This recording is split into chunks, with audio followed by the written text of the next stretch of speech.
Oi, pessoal, tudo bem? Que alegria estarmos juntas novamente.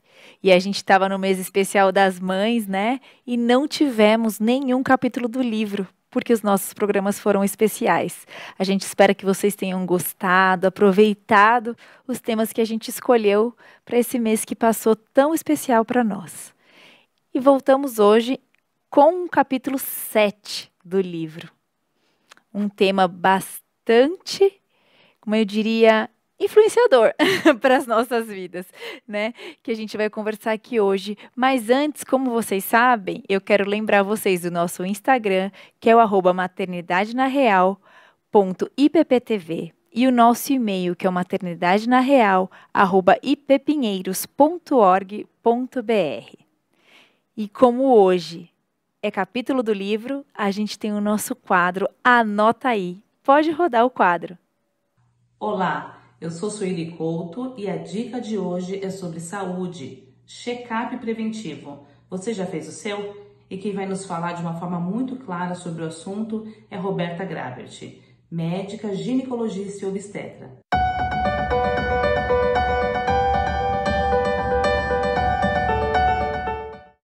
Nós hoje vamos falar dos check-ups, ou como eu prefiro dizer, as consultas de rotina. O check-up, ele serve, na verdade, para três coisas. Prevenir a saúde. A segunda coisa, detectar doenças que estejam no começo. E a terceira, diagnosticar doenças novas, até mesmo prevenir antes que elas existam. Ótimo! É muito importante dizer que check-up quer dizer verificação. E não quer dizer pedir um monte de exame, gente. Todo check-up, toda consulta de rotina começa com uma consulta, que pode ser feita com o médico de família, às vezes o ginecologista faz esse papel, o pediatra faz esse papel muitas vezes. Então sempre começa com uma história, que a gente chama de história clínica, a gente vai perguntar para a pessoa quem ela é, vamos perguntar os antecedentes dela, vamos perguntar se ela tomou vacina, se não tomou. Depois a gente vai fazer um exame físico. E aí é sempre importante, dependendo da idade, ver a pressão, ver o peso, a altura, examinar a mama, o coração. Ótimo. E aí, dependendo da idade, o check-up tem até nome. Por exemplo, nos nenéns, assim que nascem até os 2 anos de idade, a gente chama de puericultura. Olha que lindo esse nome. E aí, sabe de quanto em quanto tempo é a consulta? Até 6 meses, de 2 em 2 meses. Mais tarde, quando a gente fica adulto, a consulta geralmente é 1 vez por ano, dependendo dessa primeira consulta. E dependendo se precisar, a gente faz uma rotina com mais intensidade. Bom, depois que você fez a história clínica, fez o exame físico, você vai pedir os exames. E esses exames também variam de idade para idade, do sexo da pessoa. Então, por exemplo, a gente geralmente pede o hemograma, a glicemia de jejum, ureia e creatinina. Isso é para ver a diabetes, para ver se a pessoa tem tendência à hipertensão. A gente pede o colesterol para ver a gordura no sangue. E aí a gente pede alguns exames específicos. É muito importante fazer o exame colpocitologia oncótica ou exame preventivo ou de Papa Nicolau, para prevenir o câncer de colo de útero. E depois dos 40, toda mulher tem que fazer a mamografia além do Papa Nicolau. Para os homens é importantíssimo que eles vão ao médico e façam seus exames de check-up para o câncer de próstata. E aí o exame mais importante é o toque retal e junto com o toque a gente tem os outros exames chamados PSA. Mas o mais importante para os meninos é fazer esse toque lá com o médico a partir dos 40 anos. Gente, começo de ano, todo mundo quer se cuidar. Vamos lá para o médico, vamos falar da nossa vida, vamos cuidar da nossa saúde em vez de tratar a doença. É isso aí, doutora Roberta, muito obrigada.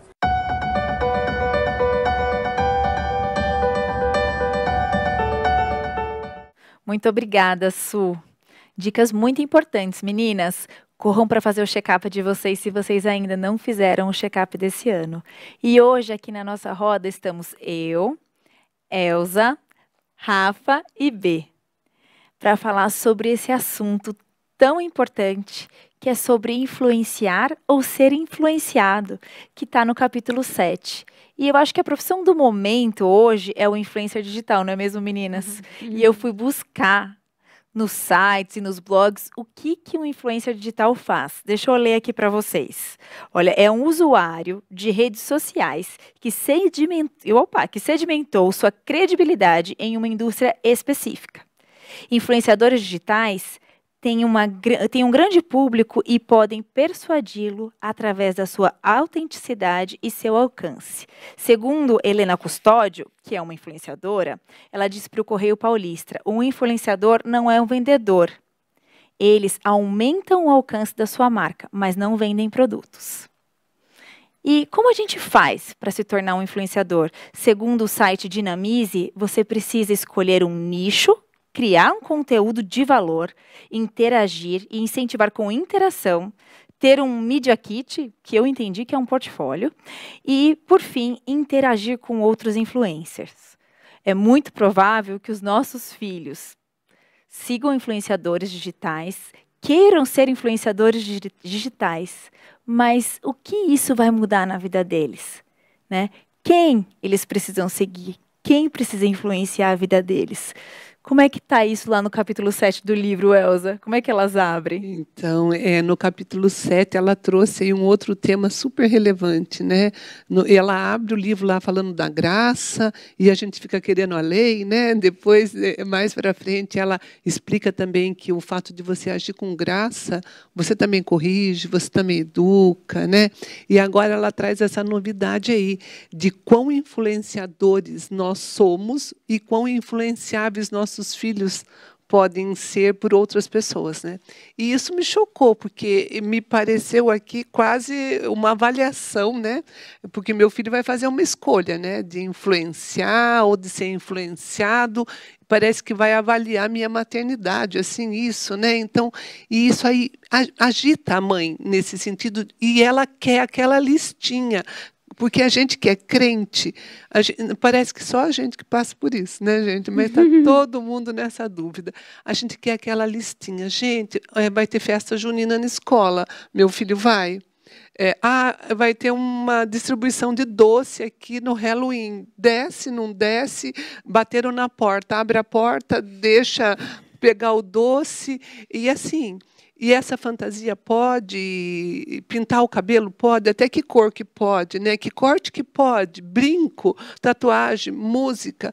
Então, a gente fica num desespero de que as coisas externas influenciem nossos filhos, né? E a gente se perde porque eu sei que o externo tem, sim, uma influência, mas a ideia é que ele se relacione com esse externo, né? E saiba aprender com isso.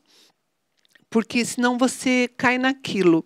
Eu não exponho meu filho a nada, mas também meu filho também não influencia, como a Liz falou, nada daquilo que eu estou ensinando. E pior ainda, né? Depois pode cair naquela armadilha facinho, né? Dele se encaixar ali no esquema e ficar tipo paisagem, né? Um influenciador digital, como a Liz falou, ele é alguém que é visto como autêntico, alguém que traz um conteúdo que interessa, né? Ele fala de coisas legais e ele forma o quê? Seguidores. Então, as pessoas conversam, compartilham o assunto que aquela pessoa trouxe ali, né? E isso me lembrou alguém, me lembrou uma história, lembra para vocês também, né?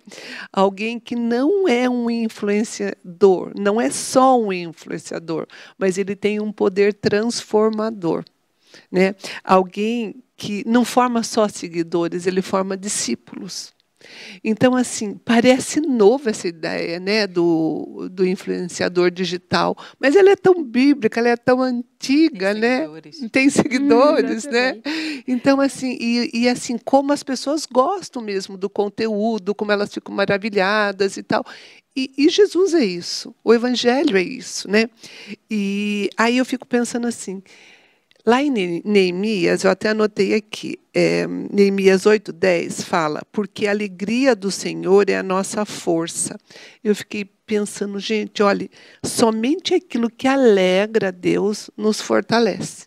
Então, como que eu vou ajudar o meu filho nessa questão da influência digital, dele escolher, né, ser influenciado por isso, por aquilo. Alegria, a gente, quando alegra o Senhor, tem uma força, e uma força fortalecedora. Eu gostei disso aqui, ó. A ideia não é que a gente valorize, que a gente incentive essa influência digital, mas que a gente saiba lidar com que os pais possam ser um influencer da digital de Cristo nos nossos filhos, né? A ideia de você estar formando alguém com o caráter de Cristo. E é bom para mim falar sobre isso, porque os meus filhos já estão adultos. Mas agora, né, Rafa, a gente até estava conversando um pouco antes do programa começar. Eu falei que bálsamo que foi para mim ler esse capítulo. Eu já comentei aqui em outros programas e com vocês que eu tenho vivido um pouco essa fase, começando a entrar nessa fase com meu filho mais velho, que tem 9 anos, e de verdade, não é fácil, assim, são dúvidas que se tivesse uma listinha era mais fácil, um gabarito, né? O que eu estava conversando com a Tia Elza quando a gente estava antes de começar a gravar. Eu deixo ou não ele descer para jogar futebol com os meninos do prédio? É esse tipo de dúvida que dá uma angústia, que eu deixo e aí ele desceu e eu fico me remoendo, deveria ter descido, deixado ou não deixado. Então são coisas do dia a dia, corriqueiras, mas que levam um peso. E eu tenho conversado muito com ele sobre isso, sobre o ser influenciador ou ser o influenciado, e com essas palavras mesmo, para que vá abrindo a mente, para que ele vá prestando atenção, né, nesse cenário, nos cenários em que ele está. Outro dia ele veio contar para mim que uma brincadeira lá de mau gosto lá da escola que ele tinha feito. Eu falei, mas você que fez ou você foi na onda dos seus amigos? Ele, não, eu que fiz. Tipo, ele que puxou. Eu falei, aí não, né? Já tá ruim se você seguir. Se você ainda que é o líder de fazer uma coisa que não é legal. Então, por aí eu vou mostrando que não é esse o caminho, né? E elas trazem no livro, eu vou olhar aqui porque não tem como decorar, e nem é o intuito do livro também. Elas trazem umas questões, realmente algumas perguntas de para quando a gente se vir nessa situação de dúvida, de ter que tomar uma decisão, de ter que, né, ter sabedoria para escolher qual caminho, se permite, se não permite, que algumas falaram muito comigo. Tem várias, e o objetivo do livro não é assustar ninguém, gente, nem decorar, porque nem tem como, mas é ir reformulando um pouco a maneira como a gente lida com essas situações. Eu separei algumas aqui, que é diante dessas situações, né? O que o Evangelho me ensina sobre isso? Onde eu encontro Deus nessa situação? Será que tem alguma influência do inimigo aqui nessa decisão que eu vou tomar? E aí, duas que falaram muito comigo. Em que ou quem eu estou crendo quando eu permito ou quando eu proíbo algo, né? A minha decisão, ela tem Deus como referência ou ela tem algo ou alguém? Porque muitas vezes a gente proíbe ou deixa pensando no que vão achar de mim como mãe, né? O que vão achar do meu filho, o que vão entender, o que vão ler da minha maternidade com essa decisão, e desassocio do Evangelho, desassocio do que Deus pensa a respeito disso, fala a respeito disso. Então, não tem a fórmula pronta, né, Bê? Não tem o gabarito ali, a listinha que nós gostaríamos, mas não existe. Mas saber que tem o Espírito Santo que vai nos discernindo, dá um fôlego e uma coragem. E eu gostei muito dessas reflexões que o livro trouxe, dessas insights, assim, né? Para a gente ter nesses momentos de dúvida, volta para a palavra, volta para o Evangelho e ver em que eu estou me baseando para tomar essa decisão, né? Sim. E eu achei interessante também no livro que tem uma parte lá que ela fala sobre a angústia que a gente tem porque nós estamos diante de diversas opiniões bombardeando a nossa mente na hora que a gente tem que tomar uma decisão dessas em relação ao nosso filho. Então, são várias opiniões, várias pessoas, vários pensamentos, né? Hoje, muita informação aí disponível, né? E eu achei interessante que ela fala de que Paulo, quando ele escreve aos Efésios e aos Colossenses, ele está escrevendo para pessoas que viviam num cenário assim horrível de idolatria, feitiçaria, aborto, crimes. Era um ambiente hostil para qualquer adulto, que dirá para criança. Mas Paulo, não, quando ele escreve justamente para dar orientação aos pais, ele não fala em nenhum momento, olha, tira logo os seus filhos desse cenário, foge para uma cidade, né, que é mais ou menos o que a gente quer fazer com os nossos filhos. A gente quer colocar numa redoma, né? E não vai com essa pessoa, fica aqui, não pode isso, não pode aquilo. E a gente põe numa redoma justamente para proteger, né? E Paulo, em nenhum momento, ele fala isso.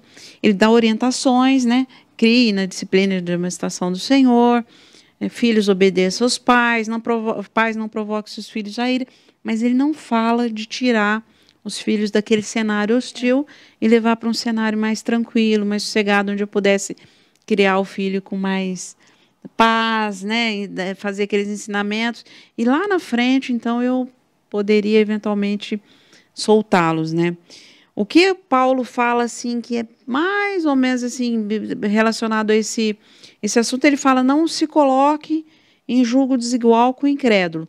E a gente atribui muito isso ao casamento, tá? A união, né, de homem com mulher. Mas as autoras, elas chamaram atenção também para isso, que não é bem isso que Paulo queria dizer.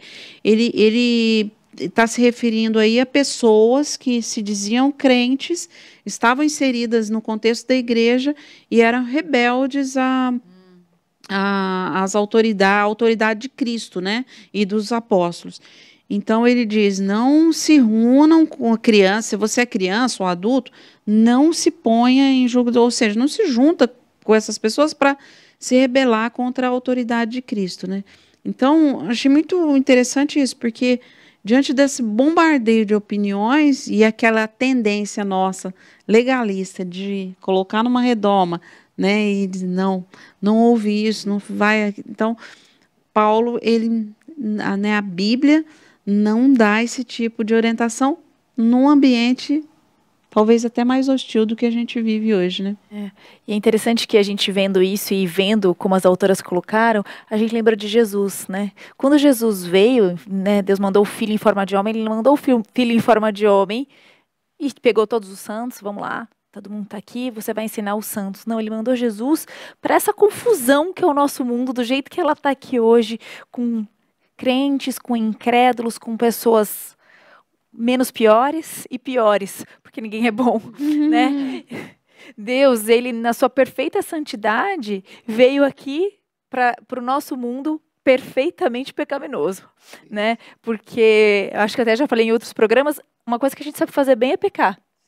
Né? Fazer o bem é muito difícil, mas pecar a gente faz no estalar de dedos, não precisa nem levantar, só no pensamento a gente já está pecando, né? E lá em Romanos, no Romanos 12:2 fala assim, que a gente precisa transformar a nossa mente, né? Que a gente não seja influenciado pelo mundo, né? Que a gente permita que Cristo transforme a nossa mente. E ele veio aqui para mostrar que é possível. Né? Que às vezes a gente fica achando que é impossível o meu filho ir no futebol, que só tem menino descrente, e ser luz ali. Não é possível, porque não é ele. Ele vai com Cristo.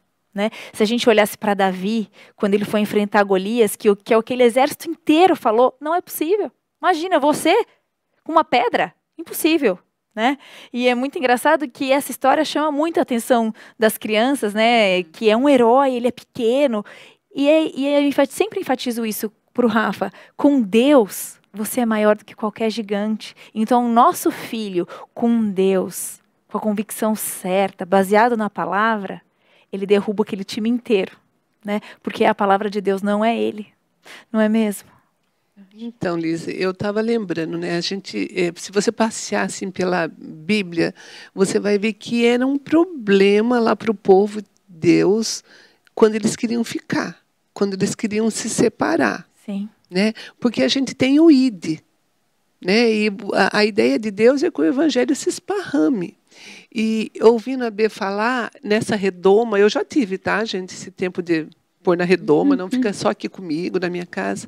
Gente, eu sou referência. Em mim não habito mal. Dentro da minha casa, fechado comigo, eu garanto que os meus filhos não vão aprender um comportamento pecaminoso.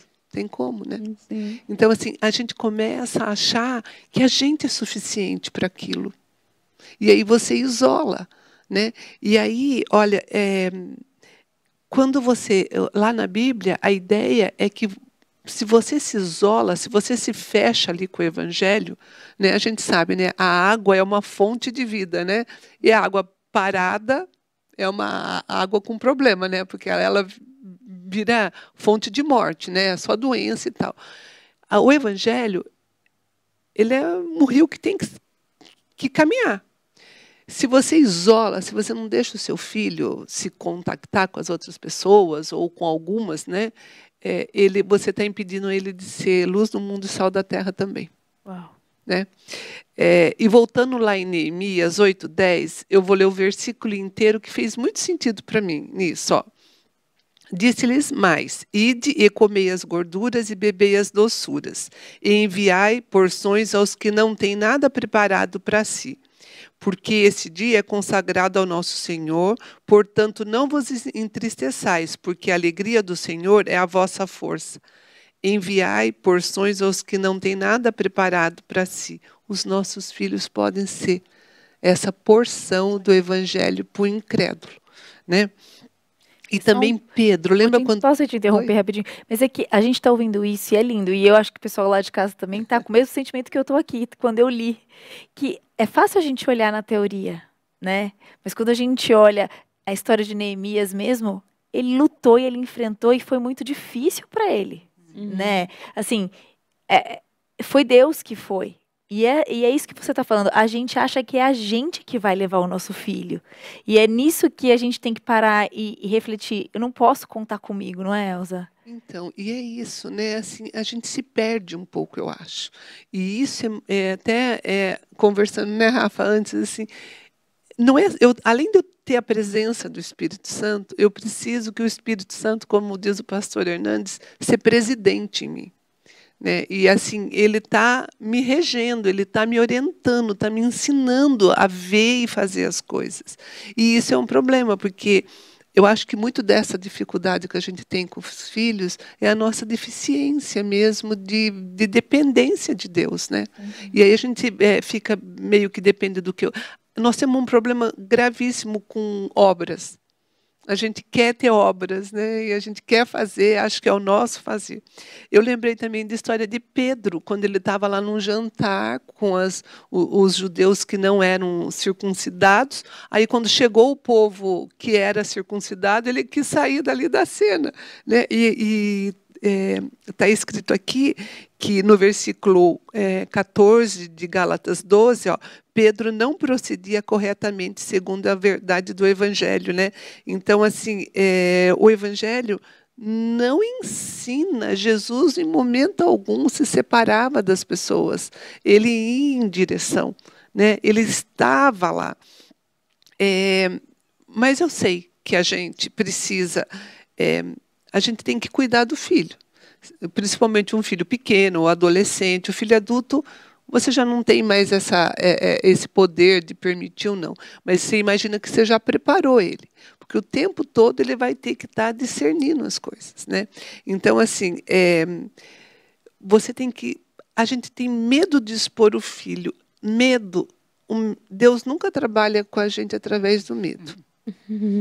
Tudo que é fruto de medo, temor a Deus é outra coisa, mas tudo que é fruto de medo é o meu reino, é a minha força que eu sei que não é a força do meu braço, que eu sei que eu canso, que é humana, que eu não vou. Então, assim, a gente precisa estar lá com os filhos, acompanhando, vivendo os relacionamentos dentro e fora de igreja, tá, gente? Não se iludam, né? Que, meu filho está num circuito de igreja, então eu não preciso cuidar. Mas, assim, o que eu acho que vale a pena você cuidar? A maneira que os seus filhos estão respondendo aos estímulos. Porque aí, o que ele está respondendo é o que entrou. Né? E aí, precisa estar lá, né, Rafa?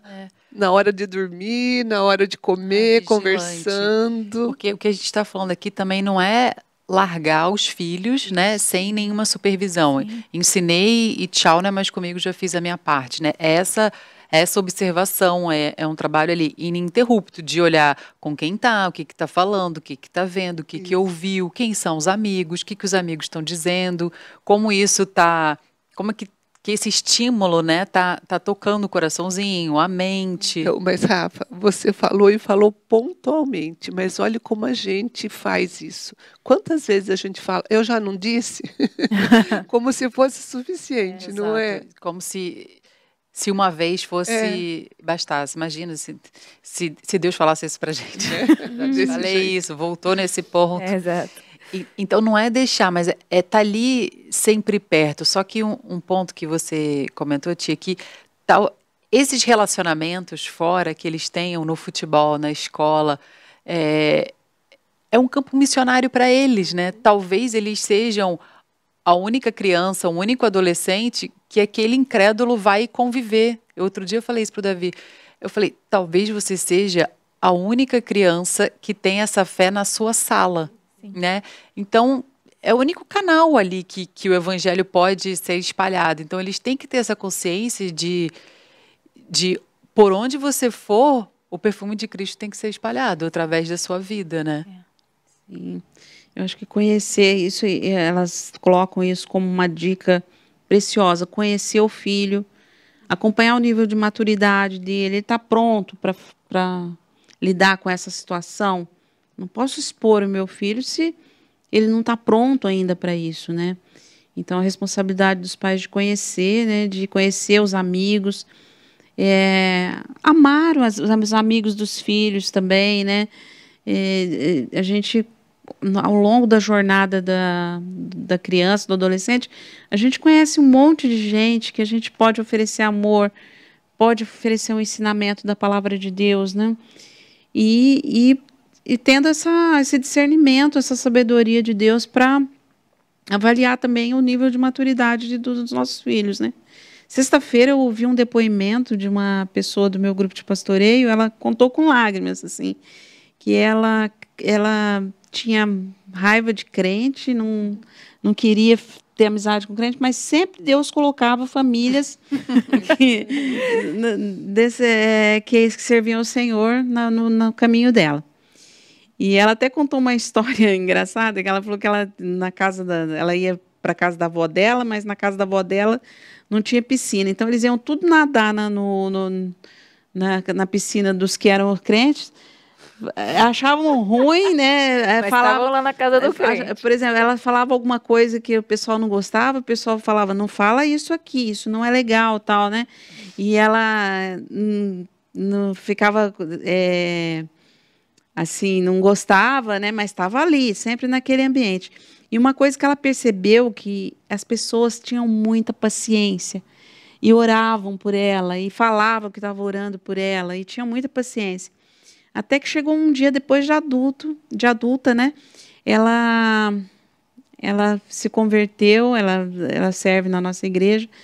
Então, olha o trabalho que algum pai, alguma mãe fez ali, né, acolheu os amigos para nadar lá na piscina, para estar junto com os filhos, né? Então, acolheu aquele amigo que, teoricamente, poderia influenciar negativamente, né?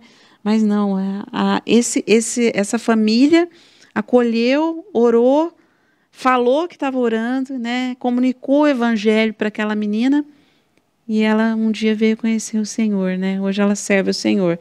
Então, olha só como que Deus pode nos usar, né?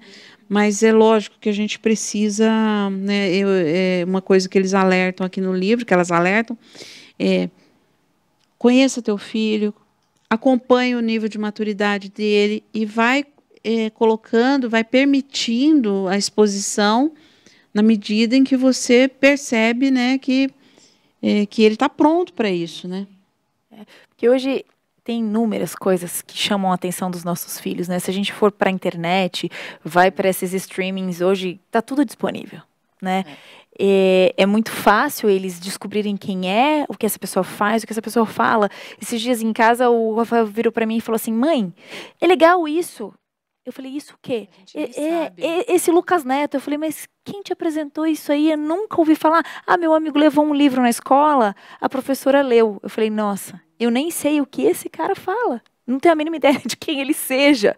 E ele tá me falando que esse cara é legal. Então, assim, é uma porta aberta e um número de coisas que a gente nem imagina. Mas uma coisa que a gente precisa, que elas trazem, que está lá no apêndice do livro, é que existe uma única história realmente boa. E é essa que os nossos filhos precisam conhecer. E eu queria chamar o vídeo dessa única história realmente boa. Pode rodar o vídeo. Era uma vez, há muito tempo atrás, um rei que vivia muito feliz no seu reino. Ele tinha um filho, o seu filho amado, que também vivia muito feliz. Aliás, todas as pessoas daquele lugar eram felizes, tinham paz, havia igualdade e não tinha injustiça. Um dia, o rei falou para o seu filho: filho, você precisa achar uma noiva. O filho gostou da ideia, então os dois bolaram um plano. O filho saiu do seu reino, deixou tudo o que tinha para trás em busca da sua noiva. Lá, ele não queria se parecer como um príncipe, apresentar poderes, apresentar riqueza, até porque a sua noiva poderia se sentir intimidada, não é mesmo? Então, deixou suas vestes reais, todo o seu poder, e foi, simples, com roupas simples, viver naquela terra em busca da sua noiva. Lá as pessoas eram oprimidas, havia um maligno que vivia sobre elas, causando muita dor, sofrimento. As pessoas gostavam muito de conversar com o príncipe, não o reconheciam, mas gostavam muito de estar junto com ele. O maligno e opressor, na hora reconheceu o príncipe, porque um dia esse mesmo maligno também fez parte daquele reinado feliz. E por ser tão invejoso, injusto e malvado, ele foi banido do reino. Mas ali ele tinha um plano também contra o príncipe, fazer com que as pessoas não acreditassem nele, fazer com que ele se passasse por mentiroso, enganoso, e assim ele conseguiu. As pessoas criam que o príncipe não era aquilo que ele apresentava ser e então desejaram matá-lo. Mas o príncipe amava a sua noiva de uma forma tão grande que ele decidiu se entregar por ela, sofrer como ela sofreu, passar pelo que ela passou e assim demonstrar o seu grande amor. Um dia, as próprias pessoas mataram o príncipe. E agora você esperaria eu dizer que seria o fim, mas não é o fim da história. O Pai poderoso, maravilhoso, permitiu que o seu filho voltasse a respirar, que ele voltasse a viver. Ele voltou e a sua noiva, que tinha dado aquilo como perdido, ficou muito feliz ao vê-lo vivo novamente, ao vencer a morte. O príncipe voltou, se confraternizou, comeu, bebeu e depois de 40 dias ele foi se encontrar com o pai. Que alegria, pai e filhos reunidos de novo e a noiva muito feliz com essa situação. O noivo prometeu que a noiva nunca estaria sozinha, ela estaria sempre sendo consolada. Mas agora o príncipe voltava para junto do pai com marcas em suas mãos que simbolizavam a aliança desse casamento. E prometeu que um dia mandaria um mensageiro buscar a sua noiva para estar junto com ele. Ela aguarda, ansiosa, esse momento. Essa história não é uma história qualquer, é a melhor das histórias. Porque se você acreditar nela, ela pode mudar a sua vida. Acho que vocês conhecem essa história, né? E que história maravilhosa. E quando a gente sabe dessa história, as outras histórias começam a se encaixar dentro dessa história, ou como positivas, ou como negativas, né? Os nossos filhos, eles vão reconhecer, sei lá, na história da Bela e da Fera, o que é que faz parte dessa história realmente boa, o que não faz, né? De acordo com a maturidade deles, é claro. E é claro que tem coisas que os nossos filhos não vão poder ver nunca, né? Jamais. Mas eles precisam saber. Não adianta eu falar, se eu só proibir sem ele entender, é só, né? Estou instigando a curiosidade. Então a gente também tem que saber falar ou não, tem que saber a hora de se posicionar, tem que saber ensinar o porquê não. Né? Aonde a história do Harry Potter tem algum problema com a minha fé, com aquilo que Deus diz que é certo, que é errado. O que é fantasia? Existe uma fantasia e é gostosa a fantasia, né? Eu gostava da história do Saci Pererê, do sítio do Pica-Pau Amarelo, e eu sempre soube que aquilo era história, nada era verdade. Que a verdade, sim, que aquilo que era real estava na Bíblia. E é aquilo que o meu Salvador fez por mim. E isso é fantasia de criança. E é importante, né? É muito importante que eles criem, que eles desenvolvam, que o adolescente conheça outras histórias, outros mundos, para até poder dialogar, né? De que adianta o nosso filho ser o único que não conhece a nova cor do momento, que é o verde-limão, né? Ele vai ser um ETzinho. Nosso filho precisa saber o que é o verde-limão e se o verde-limão é bom ou ruim e por que é bom e ruim. E é nesse momento que ele vai fazer a diferença. É nessa hora que ele vai mostrar Jesus, não é? E é isso mesmo, né, Elise? Porque é assim, no começo, há uma fase da vida da criança, a gente, como mãe, já pesquisa, já escolhe, vai assistir isso, vai ler esse livrinho, você compra, você põe na mão da criança, passa rapidinho essa fase. Quando você vê, né? Aí você entra numa outra que você começa a negociar, né? Ó, vamos escolher essa. E eu acho uma fase linda, porque você começa a preparar ele para a vida. Né? Ele vai ter uma coisa que você não gostaria, embora você permita, e outra que você queria muito. Então, assim, é uma fase que você consegue orientar, que você consegue deixar ver. Olha, pode fazer isso, pode assistir aquilo, pode ler isso. E passa também essa fase. E depois chega uma fase que você só pode rastrear o que já fez, né? E uma outra que nem rastrear mais, né? Então, mas o que a gente está fazendo nessas fases? Está só protegendo? Não. Esse é o momento da fase. Eu estou ensinando ele a fazer escolhas. Eu estou ensinando ele que nada é neutro, né? E que ele precisa fazer escolhas, porque assim, se entra lixo, vai sair lixo. Né? Ensinando ele a fazer escolhas por coisas sábias, por coisas que resultem em bons frutos para ele, que façam bem para ele. E mais que isso, que tenham a ver com a fé dele. Né? Se a gente mantém os filhos nessa bolha, você perde toda a instrução. Lembra que a Bíblia fala lá, ensine quando estiver andando, deitando, quer dizer, você está no mundo. Eu lembro também muito daquele versículo que Jesus, orando a Deus, fala, eu peço que não tires do mundo, né? Mas que, então, assim, o mundo foi criado por Deus, nós estamos aqui, como a gente estava falando, esse aqui agora é o tempo de Deus para a gente, e ele tem um plano, quer dizer, as coisas deram errado lá no Éden, mas Jesus não é o plano B de Deus.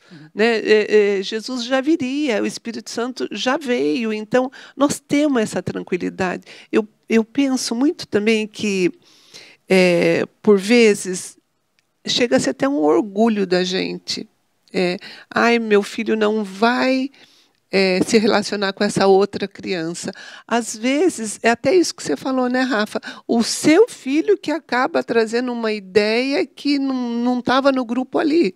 Né? Então, a nossa ideia é que você possa acompanhar, porque o que a gente vai esperar do filho? O que o nosso filho é?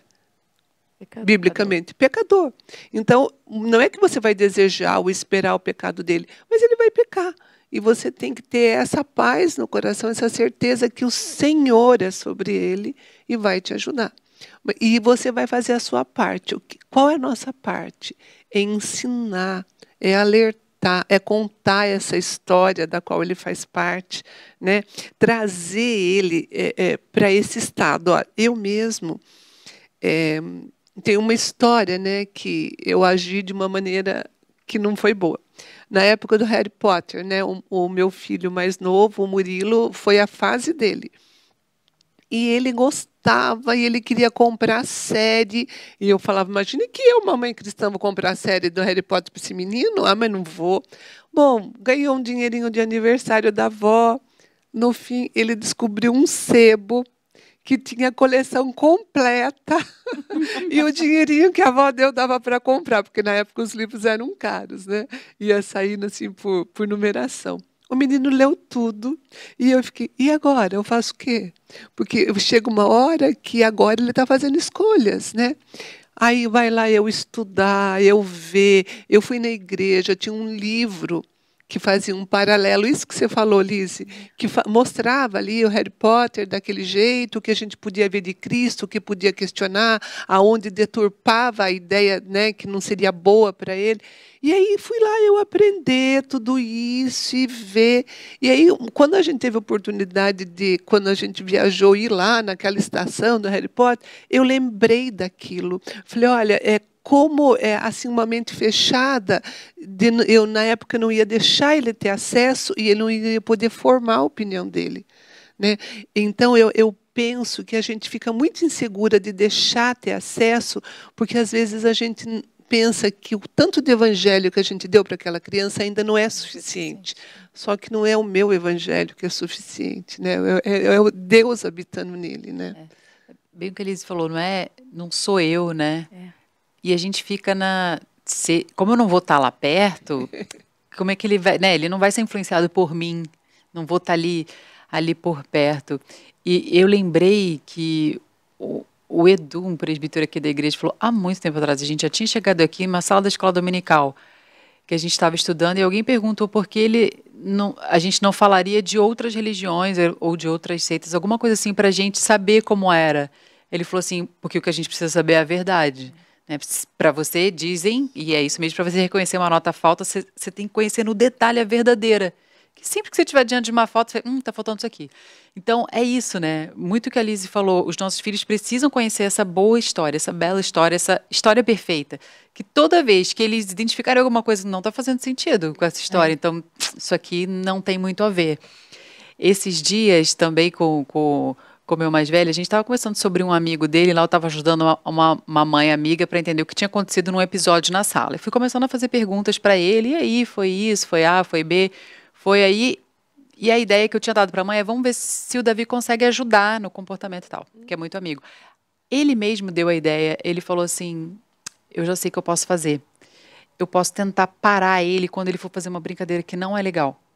Eu falo assim, cara, não faz isso que não é legal, não faz isso que você vai levar uma bronca. Aí eu falei, pegou alguma coisa. É isso que é ser... O mesmo menino que no dia anterior tinha dito que eu que puxei a brincadeira, no dia seguinte estava... É bem esse, né? É um pecador que tropeça aqui, tropeça ali. Então a gente... Dá para deixar eles irem, né? Porque o que o livro traz, que a gente sabe, mas que também é isso... O mal está dentro, né? É o que sai do homem, é o que contamina. Então, ainda que eles fiquem dentro de casa, eles vão ficar com outros pecadores, né? Eu, pai e a irmã, ou ali, 4 pecadores vivendo ali naquela casa. Só aprende os pecados da família. São pecados que a gente tem intimidade. E a gente vê que a criança, ainda mais, o que a Elise falou no começo, né? A gente é muito bom em pecar, ninguém precisa ensinar. Exato. Então você vê a criança, ninguém ensinou, ela nunca conviveu com ninguém, ela não foi para a escola, ela está com você, com pessoas crentes, sua família, e daqui a pouco você vê que ela está ali burlando uma regra intencionalmente para fazer o que ela deseja, para satisfazer um desejo do coração dela. Então, ainda que a gente conseguisse colocar nessa bolha, não ia dar 100% perfeito, porque é pecador, né? Nós somos, eles são, e a gente fica... Eu fico muito nessa de, essa época, a internet, é isso aqui, aparece um negócio, você nem sabe o que é, e que preguiça, eu vou ter que investigar para saber quem é isso, o que ele fala, igual essa, eu vou ter que estudar sobre Harry Potter, eu vou ter que descobrir quem é Lucas Neto. Que preguiça, eu tenho muita coisa para fazer, agora eu vou ter que ver o que é para dialogar. Mas Deus colocou a gente aqui, nesse tempo, nesse espaço, nesse momento. Se fosse para nascer na época da internet, a gente não estava aqui, a gente tinha nascido antes, e a gente nem sabe o que está por vir, né? Então, é nesse momento, nesse contexto, que a gente vai ser um instrumento, né, na vida dos nossos filhos, da sociedade em que a gente está, para levar a palavra. E a gente também tem que ser aquele... Todo mundo sabe, né? A gente não pode ser aquele crente secreto, né? As pessoas precisam saber que nós somos cristãos, mas igual a influência nessa história que a Bê contou, né? A gente não é para ser aquela família chata que não gosta de nada, que reclama tudo da vizinhança, que não gosta de nada que acontece, que está sempre reclamando, que está sempre dando uma bronca, que está sempre exortando. A gente tem que ser aquela família feliz, que tem a alegria do Senhor no coração, né? Esse recado que a gente tem que passar para quem está à nossa volta. E o livro traz uma esperança que eu achei fantástico, assim, elas lembrarem isso para a gente, né? É que a palavra de Deus tem o poder de entrar no coração das pessoas e transformá-las, né? Tem o salmo que fala, guardo no meu coração a tua palavra para não pecar contra ti, né? Então, elas fazem um alerta, né? O livro traz esse alerta para a gente colocar essa palavra, né? Ministrar essa palavra e proteger também de outras palavras. Então, a criança, quando é muito pequena, né? Ela deveria ser protegida de algumas cenas de violência, né? Que ela vai interpretar, ela vai fazer uma leitura totalmente traumática e errada, né? De sensualidade. Então, os pais têm o dever de proteger, né? Proteger também as meninas daquela ideia de que eu só vou ser amada se eu tiver um padrão de beleza, tal. Então, você é amada pelo Senhor, você é alvo do amor de Deus o tempo todo. Então, é isso que tem que ser o motivo da sua alegria, da sua vida, né? Os meninos também serem ensinados a amar as meninas como irmãs, né? A respeitar as pessoas. Então, esse alerta que eles trazem para nós, eu acho que assim, é muito pertinente, porque você vai dosando, né, as coisas, você vai temperando o modo de educar o filho com isso, né? Então, você protege, mas você também joga a palavra de Deus, né? A Bíblia fala que o Evangelho é o poder de Deus, né? Então, é tudo que a gente precisa, é o poder de Deus, né? Para educar os nossos filhos. É bem isso mesmo. E eu vou interromper o nosso papo um pouquinho para chamar um quadro. O nosso quadro 3 Perguntas, que tem tudo a ver com o que a gente está falando aqui no livro, né? Que são 3 perguntas das fases que os nossos filhos estão vivendo. Pode rodar o quadro.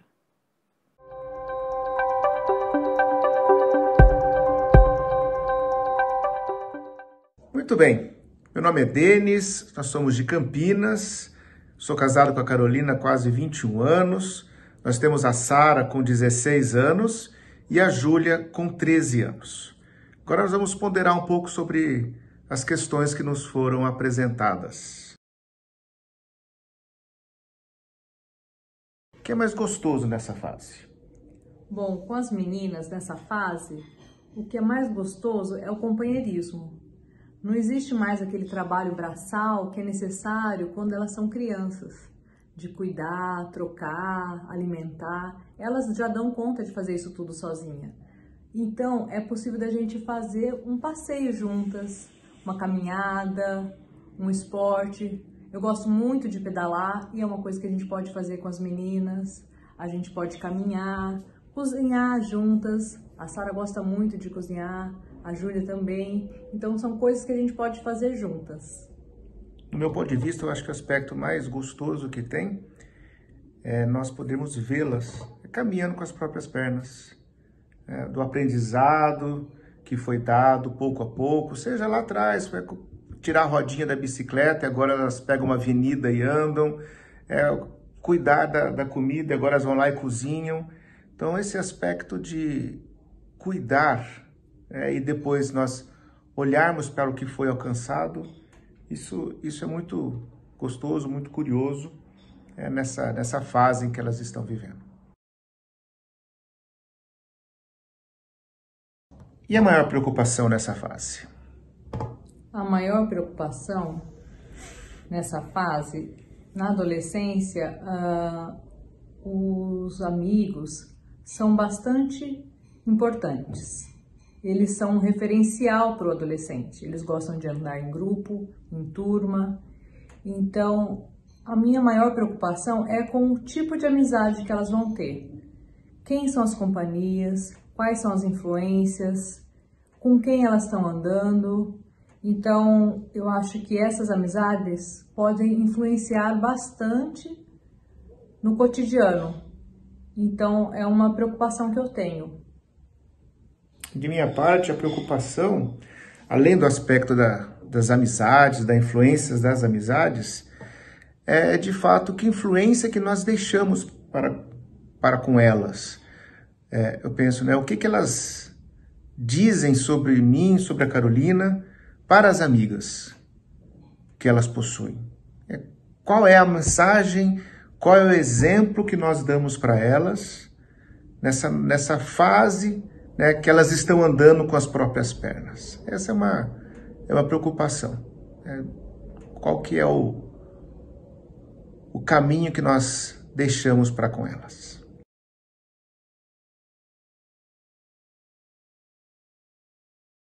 E o terceiro momento, qual que é o maior desafio? O maior desafio é saber lidar com essa etapa, que ela é tão peculiar.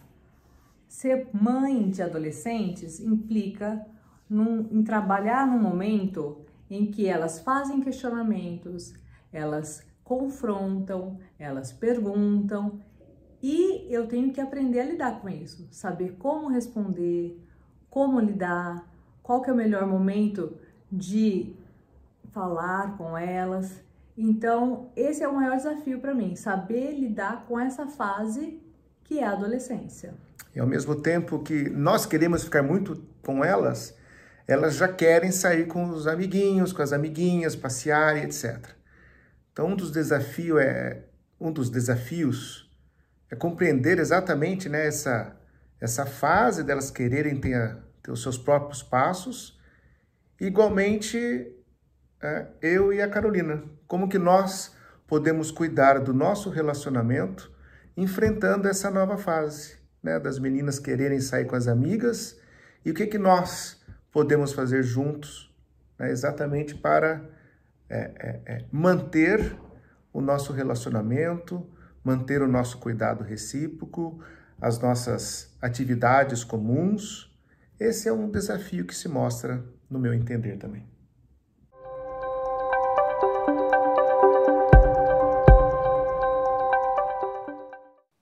Muito obrigada, Carol e Denis. Que especial ter vocês aqui com a gente e que gostoso aprender com vocês. E continuando aqui no nosso papo, né, meninas? Outro ponto que elas trazem é a questão do vestuário, da modéstia.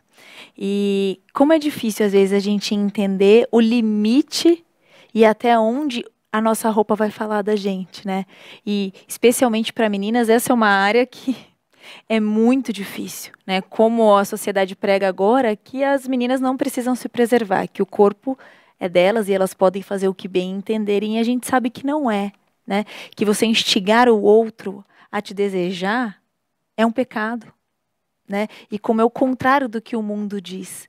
Para os meninos também, se tá ali é para eu olhar. Não, se tá ali não é para olhar, é para respeitar, né? Como a gente ensinar esse limite, como limiar isso, né? E lá em Filipenses 2, nos versículos 5 a 8, tá aqui, escrito assim, ó: tende em vós o mesmo sentimento que também houve em Cristo Jesus, pois ele, subsistindo em forma de Deus, não julgou como usurpação o ser igual a Deus. Antes, a si mesmo se esvaziou, assumindo a forma de servo, tornando-se em semelhança a homens e reconhecido em figura humana. A si mesmo se humilhou, tornando-se obediente até morte de cruz. Olha que interessante que Jesus, ele sendo Deus, ele se humilhou, ele desceu, e às vezes a gente vai ter que ensinar aos nossos filhos que até na vestimenta deles eles vão ter que se sentir humilhados, né? Porque às vezes aquela calça da moda, aqueles shorts da moda, não é para o seu filho usar. Né? Às vezes a maneira como a festa acontece não é o local que o seu filho deveria estar, né? Então aqui a gente está falando que eles precisam sim estar inseridos no mundo, mas existem coisas que não fazem parte, né? Então assim, e aí é nisso, é essa pequena humilhação, é essa pequena exclusão que é difícil e a gente vai ter que trabalhar. E esse versículo aqui de Filipenses traz tanto bálsamo para o meu coração quando eu me sinto excluída. Porque eu também me sinto, nós como mães também nos sentimos, né? Aquela sua dúvida, às vezes, bíblica, que uma mãe que não é cristã fala, imagina, você vai se preocupar com isso? Sim. Né? Então, você se coloca e você olha, não, eu preciso, porque o meu Deus, Ele veio aqui e Ele suportou isso. E é Ele que está comigo para suportar isso também. Gente, é maravilhoso, né? É demais. É o Evangelho, né? É o Evangelho. Mas sabe, Elise, a gente precisa dessa sabedoria do Senhor, porque também a gente não pode fazer uma guerra com eles. Não. Eles têm escolhas pessoais, eles têm gosto diferente, né? Quando é criança, são as fantasias, depois as pessoas que eles curtem mesmo, músicos, filmes, artistas, eles estão no mundo, né? Eles não têm que ser privados de ter o conhecimento do que está acontecendo, eles são inteligentes, né? E outra, a gente conversa, você lembra daquele desenho da nossa época? Faz parte, né? Não é isso que desvirtua, né? a questão.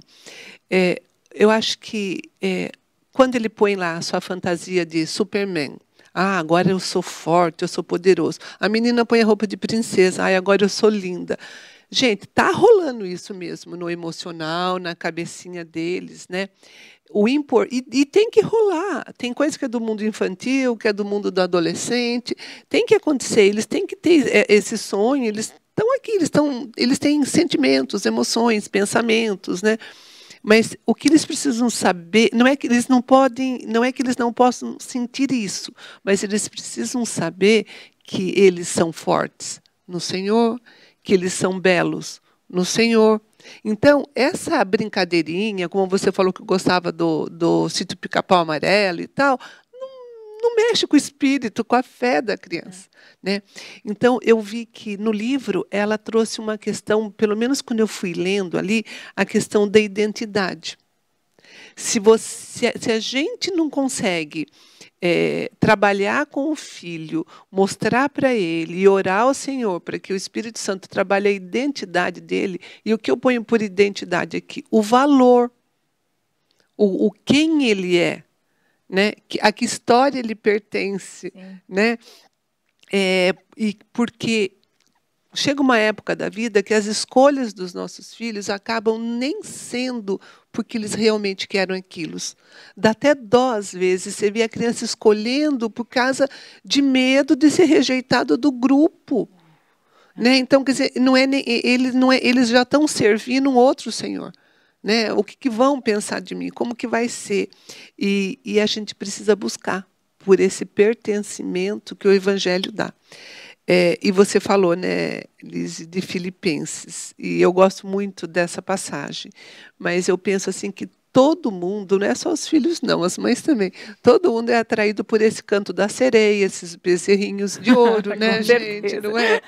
Coisinha que a gente quer amar, coisinha que a gente quer ter, coisinha que a gente se perde, né, até achando que aquilo é nosso valor, coisas que a gente quer aparentar. Então, assim, a gente que não quer aparentar alguma coisa. Aquele que é Jesus, ele não quis aparentar o que ele era. Né? Ele se esvaziou, ele se humilhou, e porque ele fez isso, ele pôde viver o Evangelho. E viver o Evangelho é obedecer a Deus. Né?